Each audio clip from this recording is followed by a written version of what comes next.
Mr. Speaker, as the debate on this year's excellent budget draws to a conclusion, it's interesting to reflect on the fundamental differences evident in philosophy and economic understanding that the contributions of government and opposition members have revealed.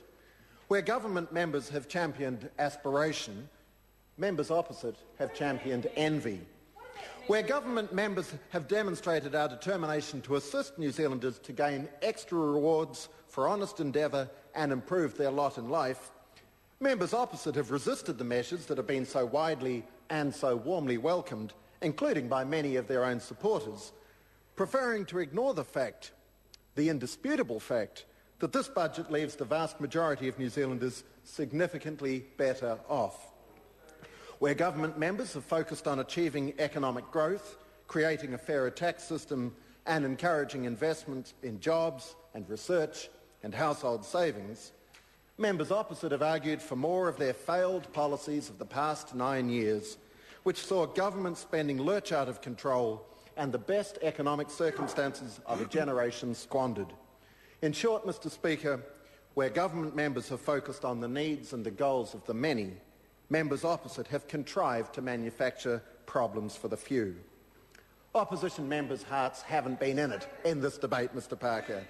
Your heads certainly haven't been anywhere near it, and most of the members opposite have been going through the motions in this debate to offer some form of opposition merely for the sake of opposition. But in their hearts they know that the changes that this government is making are the right ones, and that Budget 2010 is one of the most significant and impressive documents of its type to have been delivered to the House in my lifetime. That's why I'll be proud, Mr. Speaker, to cast my vote in support of the budget at the end of this debate. And it's why I've been proud to publicise and discuss the measures, Mr. Hughes, that it outlines in my electorate of Hamilton West. Like most people in Hamilton, I want our schools and health system to be generously funded, along with other essential social services. I share the hopes of many for higher living standards and fairness in our tax system. I'm strongly motivated in my political career to create the conditions in our society and economy that will encourage my children and all young New Zealanders to see their long-term future here in New Zealand. To achieve that, we must face up to some major challenges. In recent times, we have been falling further and further behind, with the result that all decisions must be made in the context of some grim realities. Members opposite consistently ignore the disastrous legacy that they bequeathed to the incoming national-led government at the end of their irresponsible 9 years in office. The global downturn certainly threw the problems into sharp focus and made things worse. But the former government cannot avoid responsibility for the serious and prolonged deficits that the new government inherited and that all New Zealanders are now burdened by and paying for as a result of Labour's reckless mismanagement of the economy. For a country of 4.3 million people, Mr. Parker, to be forced to borrow $240 million a week just to meet existing expenditure commitments is a disgrace, and it's your disgrace. That outrage was directly caused by Labour. That burden translates to approximately $12 billion per year, without the new government having the luxury of funding many of the significant new proposals that we would fund given better circumstances. As Bill English has said, governments that operate heavy deficits don't have choices. Yet not one member opposite has apologised during this debate for their reckless adherence to the ostrich economic philosophy that was the trademark of the Clark-Cullen Labour government. For 9 years while they were in government, members opposite buried their heads in the sand as talented New Zealanders departed our shores in droves in search of better conditions and a fairer tax system. They kept their heads in the sand as bureaucracy exploded and essential public services came under increasing pressure. They shoved their heads and long necks deep down the hole as government expenditure increased at twice the rate of revenue for 5 years. A shameful record that seriously undermined our international credit rating at a time of huge danger in global markets. Had the voters of New Zealand not rightly thrown them out of office so decisively at the 2008 general election, we might now be facing a fiscal disaster akin to those we are witnessing in parts of Europe and elsewhere right now. No household can spend twice what it earns. To do so lends to harmful deprivation of basic necessities and mortgagee sales. No business can spend twice what it earns and remain sustainable in the long term. To do so leads to redundancies and business failures, and the debts often knock others over as well. And no government can spend twice what it earns without leaving an unfair and unmanageable burden for future generations.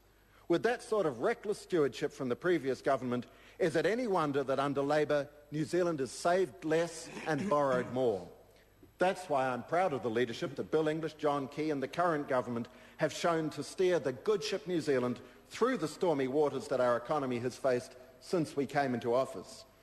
Though we mustn't underestimate the challenges still to be overcome, we are sailing into calmer waters, and our new crew has the vision, the skills and the determination to make the most of the conditions ahead. And it's why I'm particularly proud of the good sense and imagination that the Minister of Finance has demonstrated in Budget 2010. The public agree, the media agree, my constituents in Hamilton West certainly agree, and as the polls confirm, even most of that dwindling bunch who call themselves Labor supporters agree. As previous government speakers have noted, first and foremost, this budget is about getting faster and sustainable economic growth.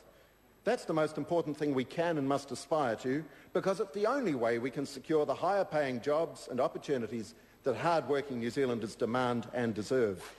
And one important ingredient in the mix is the significant change we've made to personal and company income tax rates to incentivise and reward honest effort. Throughout this debate, and again tonight, we've heard Labor members bleat their tired refrain of tax cuts for the rich, because that's what they were determined to do before the budget was even delivered, and they lacked both the wit and the integrity to acknowledge that the budget wasn't what they had been expecting. Without a shadow of doubt, the new tax rates are great for those on modest and fixed incomes. My constituents in Hamilton think it's great that 2/3 of the cost of personal income tax cuts has gone to reducing the bottom two rates. In other words, taking the current 12.5% rate down to 10.5% and taking the 21% rate down to 17.5%. It's a fact that 2/3 of the tax cuts apply to people on incomes below $48,000. So if that's tax cuts for the rich, then Labor members have an even lower aspiration than I've previously given them credit for. As my colleague Jonathan Young noted a minute ago, 73% of income earners will now face a statutory income tax rate of just 17.5% or less. For those near the top of this income range, this tax is almost halved, down from 33% in just 2 years. And let's not forget that significant provision has been made for superannuitants and beneficiaries. If that's tax cuts for the rich, then the people of Hamilton say, bring it on. The Dominion Post editorial hit the mark when it described the budget as a coherent document that should encourage saving and investment and discourage consumption and speculative investment in property. Yet Labor would like to scare people into thinking that they'll be worse off as a result of the budget package. So let's compare the records of the two previous governments. Under 9 years of National, up to the change of government in 1999, the food price index increased by just 9.9%. Under the following 9 years of Labor, it shot up a massive 37.1%. So it's more than a bit rich for Labor MPs to shed crocodile tears about the impact increased prices will have on families when their record was such a disaster. And let's look at health. The previous Labor administration left the incoming National government with around $160 million worth of unfunded services to fill, and quietly stripped $150 million out of Vote Health before the last general election. They cut 30,000 people from hospital waiting lists. In their latter years, they increased funding, certainly, but at the same time somehow managed to decrease health services and access to essential treatments and pharmaceuticals. Mr. Speaker, this isn't a budget for just a budget for challenging times, and it isn't a budget for the few. It certainly isn't a budget that continues the failed ostrich economic policies of 1999 to 2008.